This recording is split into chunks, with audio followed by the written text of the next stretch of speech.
Selamat siang semua. Siang. Di sini saya Audrey Labeskia akan membantu kalian sebagai interviewer, dan saya di sini bersama 5 orang siswi dari SMA Strada Thomas Aquino untuk dimintai pendapat dan juga alasan mereka. Nah, langsung saja kita masuk ke pertanyaan pertama. Menurut kalian, apakah remaja adalah masa yang tepat untuk memulai hubungan atau pacaran? Jika kalian setuju, boleh angkat tangan.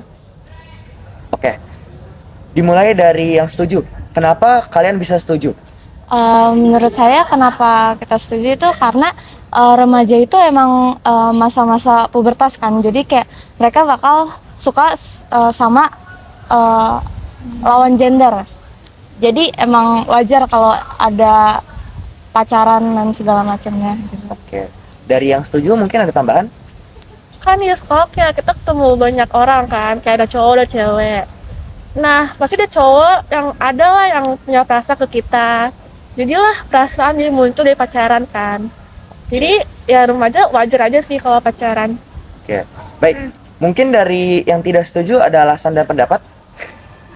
Ada sih, karena kan waktu masa remaja itu kan kita masih sekolah, jadi kalau misalnya kita pacaran tuh malah jadi gak fokus sama pendidikan kita. Nah, kita lanjut ke pernyataan kedua. Pernyataan kedua ialah, apakah dalam suatu hubungan atau pacaran diharuskan untuk melakukan hubungan seksual? Jika kalian setuju, boleh angkat tangan. Oke, berarti tidak ada yang setuju ya dari kalian berlima. Boleh diberikan pendapat dan alasan mungkin? Karena kan kalau seksual kan pasti harusnya nikah dulu ya. Kita kan masih muda kan kalau remaja, jadi kayaknya sih nggak usah ya. Kalau menurut saya sih, kan kita udah tahu ya dipelajari kalau misalnya hubungan seksual bisa menimbulkan penyakit. Mungkin kalau misalnya kita apalagi belum suami istri gitu, mungkin akan menimbulkan banyak penyakit nantinya ke depannya. Dari yang lain? Saya juga setuju sih sama pendapat yang lain, karena kan juga dalam kayak pelajaran agama itu juga nggak diperbolehkan kan melakukan hubungan seksual sebelum menikah. Jadi kayak ya melanggar moral gitu. Oke, jadi kesimpulannya adalah kalian tidak setuju karena itu melanggar banyak hal. Iya. Baiklah. Nah, kita lanjut ke pernyataan ketiga. Apakah kesehatan mental terpengaruh karena adanya hubungan pacaran? Jika setuju, boleh angkat tangan. Oke, berarti kalian semua sepihak bahwa kesehatan mental terpengaruh karena adanya hubungan pacaran. Ya. Boleh diberikan alasan? Menurut saya kan di masa remaja kan sudah pacaran, terus di remaja itu kan mentalnya belum stabil, jadi kemungkinan bisa aja terpengaruh ke pasangannya gitu, kayak ntar jadi kekerasan atau apa, terus nanti pasangannya jadi tertekan kan jadinya, terus malah jadi kena mentalnya. Oke, dari yang lain? Juga kalau misalkan pas pacaran ini mereka berantem, nah antara dari cowok atau ceweknya pasti ngerasa kayak sedih banget, terus kayak bisa mempengaruhi nilai-nilai dan segala macam yang apa, kayak belajar fokusnya hilang dan segala macam, terus kayak mentalnya juga jadi ya. Tuh, kasih. Dari yang lain mungkin ada tambahan? Mungkin saya juga ini ya, kalau misalnya kita pacaran itu kan jadi pas di remaja ini kan emosinya belum stabil, terus jadinya bisa aja kayak kita ikut-ikutan sama sifatnya pasangan kita gitu loh. Jadi mengganggu, ya sama sih kayak tadi, mengganggu di pendidikan. Oke, kita masuk ke pernyataan keempat. Pernyataan keempat, menurut kalian, apakah kepribadian seseorang dapat berubah? Jika setuju, boleh angkat tangan. Oke, sini kita punya satu tidak setuju. Mungkin boleh dimulai dari yang tidak setuju, alasannya. Kan ditanyanya kepribadian ya. Kalau misalnya kepribadian cenderung kayak susah diubah gitu karena udah ada di dalam diri kita mungkin, jadi ya gitu, jadi susah. Oke, dari yang setuju? Ada Kalau saya sih, menurut saya, karena kan walaupun kepribadian itu susah untuk dirubah, tapi kalau misalnya kita mengalami kejadian tertentu atau trauma berat kan pasti bakal juga mengubah kepribadian kita gitu. baik. Kita masuk ke dalam pernyataan terakhir atau pernyataan nomor 5. ialah apakah stres atau gangguan mental dapat memengaruhi karakter seseorang? Saya ulangi, apakah stres atau gangguan mental dapat memengaruhi karakter seseorang? Jika setuju, boleh angkat tangan. Oke, kita sudah mendapatkan semua setuju. Itu boleh diberikan pendapat dan alasan? Menurut saya, stres itu dapat mempengaruhi karakter karena mungkin karena stres kan munculnya dari banyak kayak pikiran atau dari misalnya masalah-masalah hal lain gitu.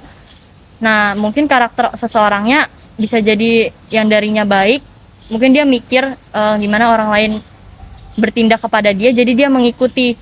Jadi kayak karakternya bisa jadi berubah, misalnya jadi kayak lumayan jahat gitu lah. Menurut saya Dari yang gitu. lain?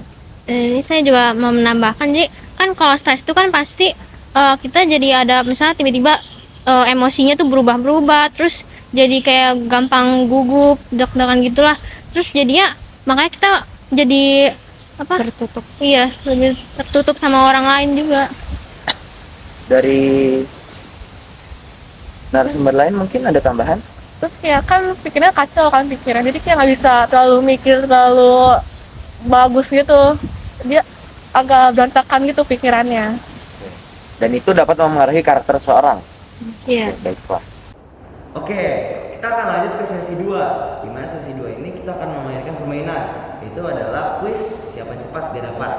Nah, pada kesempatan kali ini kita akan mengambil narasumber dan juga sumber jawaban dari materi pelajaran BK siswi kelas 11 di SMA Santo Thomas Aquino. Betul? Baiklah. Kita langsung aja masuk ke pertanyaan pertama, oke? Nah, pertanyaan pertama nih, siapa cepat dia dapat ya. Jika kalian tahu jawabannya, kalian boleh katakan. Oke. Berapakah rentang usia yang bisa disebut sebagai remaja? Oke, boleh mungkin? 12 sampai 24 tahun. Betul. Baik.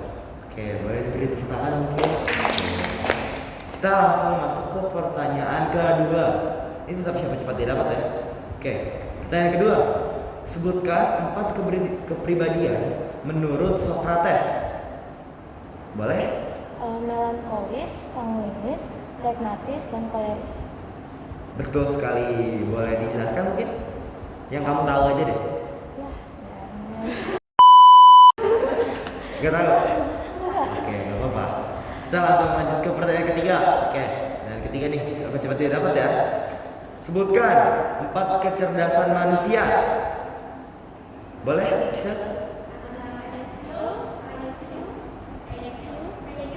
Coba, boleh nggak nih kasih tahu singkatannya apa aja tuh? Tuh.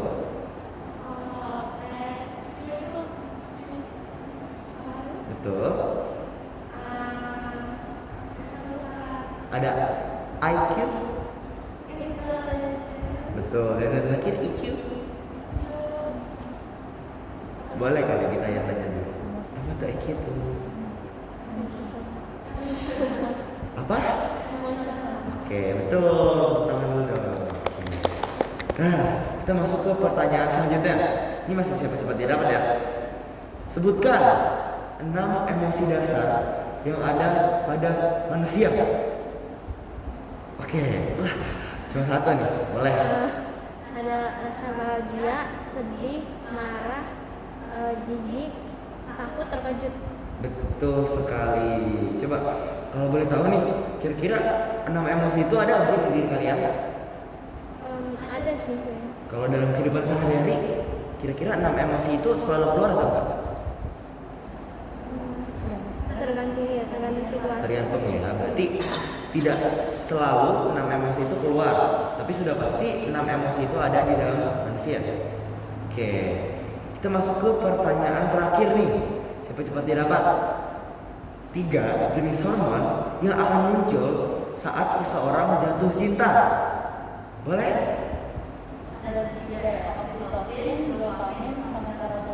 Betul. Boleh dikasih penjelasan kan, paham? Enggak sih, oke. Gak apa-apa. Jadi itu aja nih pertanyaan dan kuis juga wawancara kita mengenai pelajaran BK pada jenjang kelas 11 yang bernarasumber siswa-siswi kelas 11 dari SMA Santo Thomas Aquino. Oke, mungkin itu aja ya sesi pertanyaan dan tanya jawab kita mengenai pelajaran BK di jenjang kelas 11 pada SMA Thomas Aquino. Oke, terima kasih untuk para narasumber yang telah memberikan waktu untuk mengikuti sesi tanya jawab ini. Boleh tepuk tangan dong. Oke, terima kasih semua.